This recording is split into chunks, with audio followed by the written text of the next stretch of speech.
Hi, welcome to our channel where we share the most intriguing stories. When Jacob Holloway receives a letter from the HOA demanding compliance with their rules, he laughs. It's not their land. But when the fines, sabotage, police calls, and even arson begin, he realizes this is war, and if the HOA thinks he'll back down, they've just made the biggest mistake of their lives.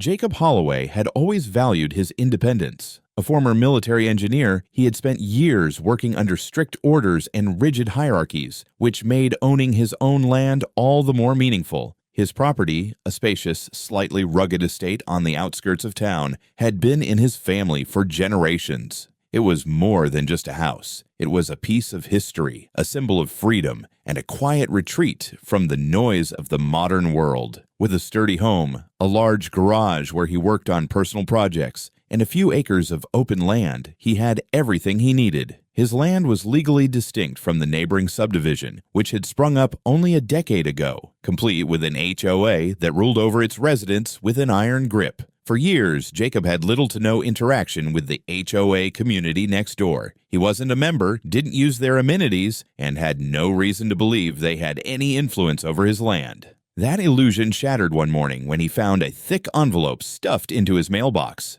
The letter, written on official-looking HOA stationery, informed him that his property was out of compliance with several community standards. It listed violations ranging from the height of his fence to the condition of his front yard, even criticizing the tools and equipment in his driveway. The final line demanded immediate action and the payment of a membership fee he had never agreed to. Jacob frowned as he read through the document. This had to be a mistake. His land was not part of the HOA, and he certainly had no intention of following their rules. Dismissing it as an error, he tossed the letter aside and went about his day. However, the issue wasn't going to disappear so easily. Just a few days later, a knock on his door interrupted his morning coffee. When he opened it, he was met with a group of 3 well-dressed individuals, the most prominent of whom was a woman in her late 50s with a sharp, practiced smile. "Good morning," she said, her voice dripping with forced politeness. "I'm Karen Duvall, president of the Maplewood Homeowners Association. I'm here to discuss the violations on your property." Jacob crossed his arms.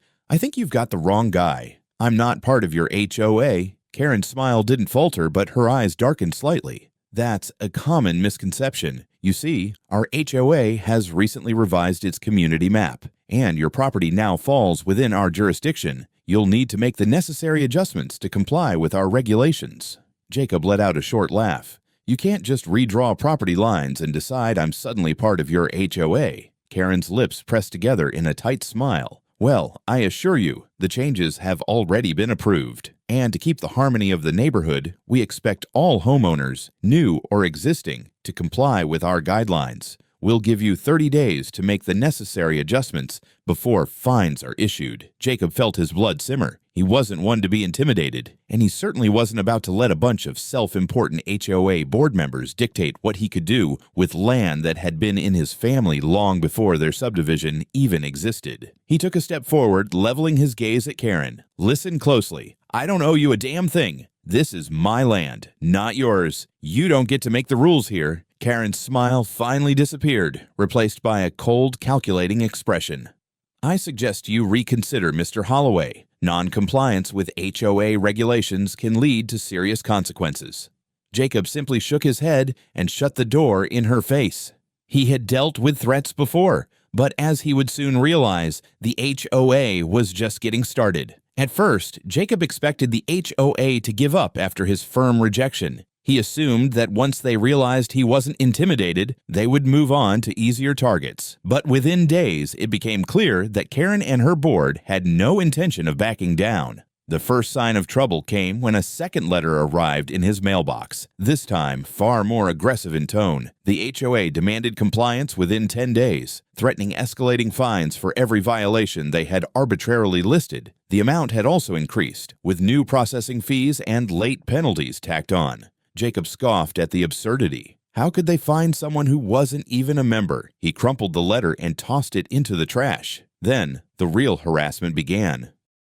A few days later, Jacob woke up to find strangers taking pictures of his house, his garage, and even peering over his backyard fence. At first, he assumed they were nosy real estate agents, but when he stepped outside to confront them, they scurried away, one of them wearing a shirt with the HOA's logo. By the afternoon, the same people were back, this time with clipboards, jotting down notes as they inspected his property, like government inspectors on an audit. When Jacob called out to them, they simply ignored him and continued documenting. That evening, his neighbor, an older man named Rick, walked over with a look of concern. "They've been making their rounds," he said, shaking his head. "HOA's been telling people you're bringing down property values. Karen's saying your place is an eyesore and making the neighborhood unsafe." Jacob narrowed his eyes. "Unsafe? Because I have a truck and tools in my driveway." Rick sighed. "They're saying whatever they can to turn people against you. Got a few folks riled up already. They're talking about filing a community petition to have you forcibly annexed into the HOA." Jacob clenched his jaw. This wasn't just an overzealous HOA anymore. It was a full-fledged campaign to force him into submission. And then came the police. Late one night, Jacob was working in his garage when flashing red and blue lights lit up his driveway. He stepped outside, hands raised slightly in confusion, as two officers approached with serious expressions. "Sir, we got a call about a disturbance at this residence," one officer said. Jacob frowned. "What kind of disturbance?" The officers exchanged glances. The caller reported loud construction noises and possible unpermitted work being done after hours. Jacob exhaled sharply. "That's ridiculous. I was working on my truck in the garage. There's no construction." The officers seemed skeptical but had no choice but to check. After a brief look around, they found nothing illegal and left with an apology. But Jacob knew exactly who had called them. Karen. It didn't stop there. Over the next week, more complaints mysteriously surfaced. Anonymous reports to the city about his fence being structurally unsound, allegations that he was violating zoning laws by running an unauthorized business from his garage, and even an outrageous claim that he was hoarding hazardous materials. Each report triggered visits from various inspectors, all of whom found nothing but still wasted Jacob's time and tested his patience. He wasn't just being harassed, he was being systematically targeted, and it was only getting worse. The situation escalated faster than Jacob could have imagined. What had started as aggressive letters and phony fines had now transformed into blatant acts of sabotage. The first real sign that the HOA was willing to cross serious legal lines came one morning when he stepped outside to grab his mail and found his entire mailbox missing. The post had been yanked out of the ground, leaving only a jagged hole in the dirt. At first, he thought it might have been vandals, but when he called the post office, the clerk on the other end sighed. "Oh, another one. You're the fourth person this month to call about a missing mailbox in that area.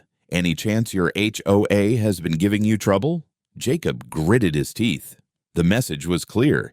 If he wasn't going to comply willingly, they would make his life difficult. Then came the electrical outage. Late one evening, while Jacob was watching TV, everything suddenly went dark. At first, he assumed it was a typical power outage, but when he stepped outside, he saw that all his neighbors' houses were still brightly lit. Suspicious, he grabbed a flashlight and checked the electrical panel on the side of his house. The main breaker had been tampered with, wires were cut, and the lock on the box had been pried open. Someone had deliberately disabled his power. Furious, he called the power company, but they had no record of any scheduled work. When he mentioned the HOA, the technician hesitated. "You wouldn't be the first one they've pulled this stunt on," the man admitted. "They've been known to mess with people who don't follow their rules. You might want to get some security cameras up." That advice came too late. 2 nights later, Jacob woke to the sound of crunching gravel outside his bedroom window. Moving carefully, he grabbed a flashlight and peered through the blinds. In the dim light, he spotted 2 shadowy figures near his fence, prying off planks. He yanked open the door and stormed outside, but the intruders bolted, disappearing into the darkness before he could identify them. They had already removed several boards, leaving a gap big enough for someone to slip through. Jacob immediately checked his security footage, but the figures had kept their faces hidden. That didn't matter. He knew who was behind it. The next morning, he marched to the HOA's office, but Karen met him with a smirk. "Oh dear, is someone vandalizing your property?" she asked, her voice dripping with fake sympathy. "It's such a shame when a neighborhood falls into disorder." Jacob clenched his fists. "Cut the act. I know this is your doing." Karen's smile never faltered. "Prove it." Then came the fire. It happened just before dawn. Jacob was asleep when a loud popping noise startled him awake. At first, he thought it was fireworks until he smelled smoke. Heart pounding, he rushed outside to find flames engulfing his old tool shed. The dry wood caught fast, and by the time he grabbed a hose, the fire was too intense. He could do nothing but watch as the structure collapsed in on itself, sparks flying into the night. The fire department arrived quickly, dousing the remaining embers. One of the firefighters pulled Jacob aside. "There's evidence of an accelerant," he said grimly. This wasn't an accident. Jacob didn't need to be told twice. Someone had set fire to his property, and he was certain he knew exactly who it was. This was no longer just harassment. This was war. Jacob had had enough. The missing mailbox, the power tampering, the vandalized fence, and now arson. This wasn't just an overzealous HOA anymore. This was a deliberate, targeted campaign meant to break him. But if Karen and her goons thought they could intimidate him into submission, they were about to find out just how wrong they were. The morning after the fire, Jacob didn't waste any time. First, he called the county fire marshal to file an official report. If the fire department suspected arson, then that meant an investigation, and an investigation meant potential criminal charges. He made sure to mention the ongoing harassment from the HOA, listing every suspicious incident that had taken place over the last few weeks. The fire marshal took his statement seriously, promising to send an inspector to examine the site further. Next, he went to the county records office.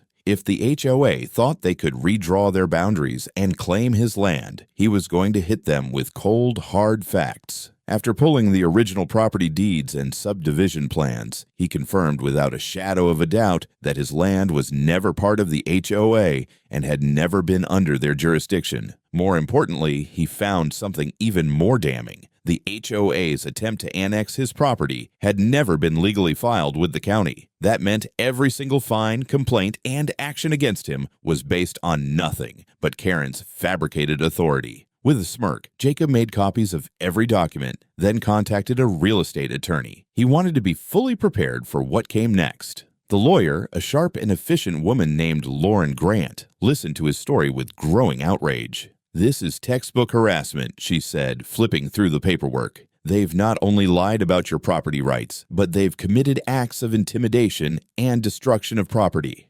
And if we can connect them to the fire, that's felony-level arson." Jacob exhaled slowly. "Good. I want to take them down." Lauren nodded. "First, we send them a formal cease and desist letter, one that makes it clear you are not under their jurisdiction and that any further harassment will result in immediate legal action. Then, we'll file a civil suit for property damage and harassment, but I'd also suggest going to the police with this. If they're bold enough to commit arson, they won't stop unless there are real consequences." Jacob had already made up his mind. He wasn't just going to stop them, he was going to expose them. That afternoon, he installed additional security cameras around his property, including motion-activated lights at every entrance. He also upgraded his locks and reinforced his fencing. If the HOA wanted to keep coming at him, they were going to have a much harder time getting in. But the real blow came when Jacob finally walked into the police station with his lawyer and handed over everything. The security footage, the harassment logs, the fake fines, the forged HOA documents, and now the fire marshal's preliminary report indicating arson. The officers took one look at the file and knew this wasn't just a neighborhood dispute anymore. One detective leaned back in his chair, shaking his head. "This HOA's been running unchecked for too long. We'll be paying them a visit." Jacob left the station that day, knowing one thing for certain: Karen and her corrupt HOA had just made their last mistake.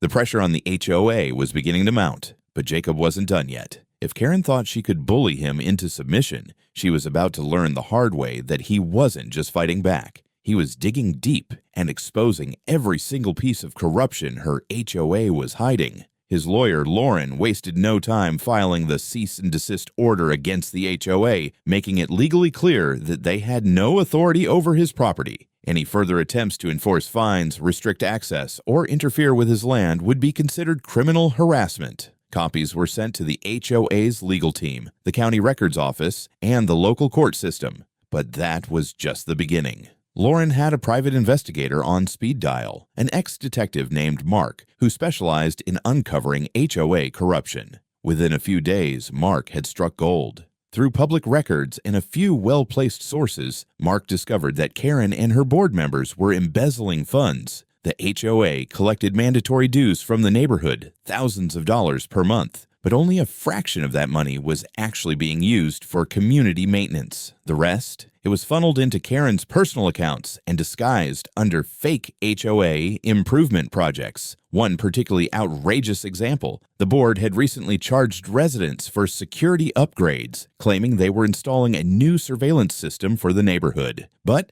there were no cameras, just a mysterious invoice paid to a company that didn't exist. The more Jacob dug, the more he realized he wasn't the first victim of the HOA's bullying tactics. Several homeowners had been forced to pay illegitimate fines over the years, some amounting to thousands of dollars. Mark even tracked down a former homeowner who had been forced to sell their house after HOA penalties kept piling up. "They drained me," the man admitted. "Every time I tried to fight them, they tacked on more fees, and suddenly I was looking at foreclosure. I had no choice but to sell." Jacob was furious. This wasn't just a personal vendetta anymore. This was a criminal enterprise. But then came the smoking gun. Mark discovered that the HOA's attempt to annex Jacob's property had been completely fraudulent. The fake boundary expansion that Karen had waved in his face, it had never been legally approved or filed with the county. Even worse, someone from the HOA had attempted to forge his signature on an old annexation request, one that had supposedly been filed years ago but never went through. That was criminal fraud. With all this evidence compiled, Lauren set up meetings with the county prosecutor and law enforcement. Between the financial fraud, harassment, destruction of property, and now document forgery, Karen wasn't just facing civil lawsuits, she was looking at potential felony charges. As Jacob sat across from the prosecutor reviewing the evidence, he felt something he hadn't felt in weeks: satisfaction. Karen and her corrupt HOA were about to fall.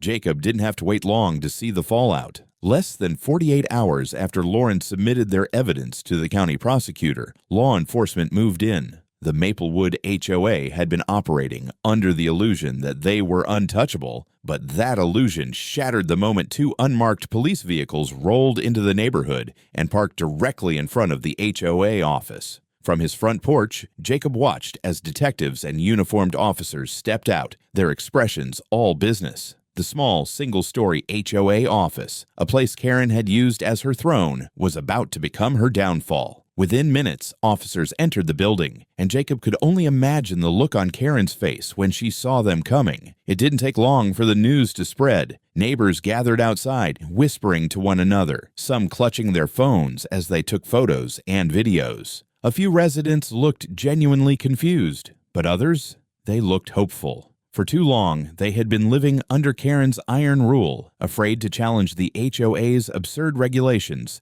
Now, the storm was finally breaking. Then it happened. Karen Duvall, the self-proclaimed Queen of Maplewood, was led out of the HOA office in handcuffs. The moment the officers stepped outside with her, the neighborhood fell into stunned silence. The ever-composed Karen, always so poised and condescending, now looked pale and furious, her eyes darting around in disbelief. She shouted something at the officers, likely trying to protest, but they didn't even acknowledge her words. Jacob folded his arms as Karen's gaze landed on him. For the first time, she wasn't smirking. She wasn't in control. She was powerless. One of the detectives, a stern-looking man in his 50s, made a brief announcement to the gathered residents. Karen was being arrested on multiple charges, including fraud, harassment, destruction of property, and falsifying legal documents. More investigations were underway, and further arrests were possible. Jacob smirked. Further arrests, huh? He wouldn't be surprised if Karen's closest HOA board members were next. As the officers loaded Karen into the back of a police cruiser, a voice from the crowd called out, "Good riddance." Then another, "About time." The murmurs of agreement spread quickly, and soon applause broke out among the crowd. Some neighbors clapped, some cheered, and others simply stood in shock, as if they couldn't believe Karen's reign of terror was actually over. Jacob didn't clap. He simply locked eyes with Karen one last time before the police car door slammed shut. For weeks, she had tormented him. She had sent goons to vandalize his property, cut his power, falsified legal claims, and even tried to scare him with the police. But in the end, she was the one being driven away in cuffs. And Jacob?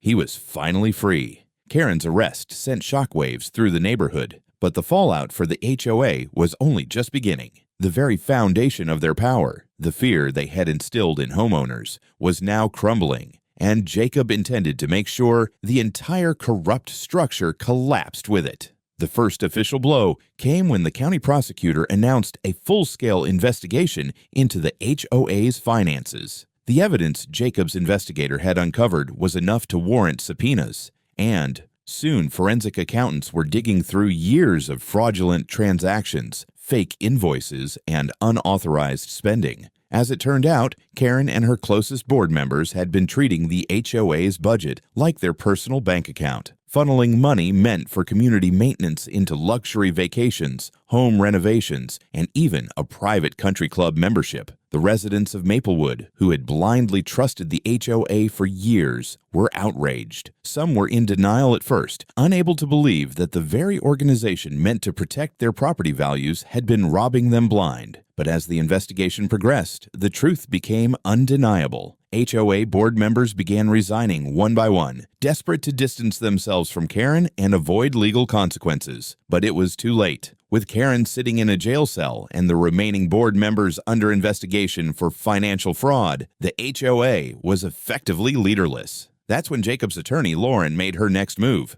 She filed a civil lawsuit against the HOA on Jacob's behalf, demanding compensation for harassment, property damage, and emotional distress. Jacob wasn't the only one taking action. Inspired by his stand, several other homeowners who had been bullied, fined, or forced into unnecessary repairs over the years came forward. Soon, a class action lawsuit was forming, backed by dozens of residents who had been victims of the HOA's tyranny. Facing mounting legal pressure and drowning in scandal, the HOA had no choice but to declare financial insolvency. Without Karen's iron grip holding it together, the entire organization collapsed.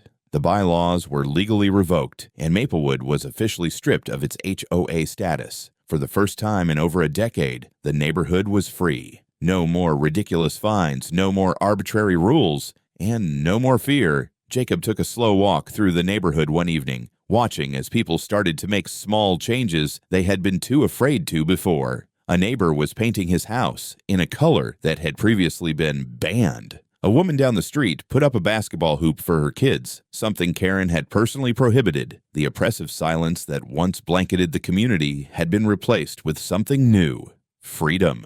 And Jacob, he had won. Completely. In the weeks following the HOA's collapse, the neighborhood underwent a transformation. Without Karen's oppressive rule, homeowners finally reclaimed their freedom. The once feared violation notices vanished, replaced by friendly conversations and a newfound sense of community. People who had never spoken before began helping each other, sharing stories of the years they had suffered under the HOA's tyranny.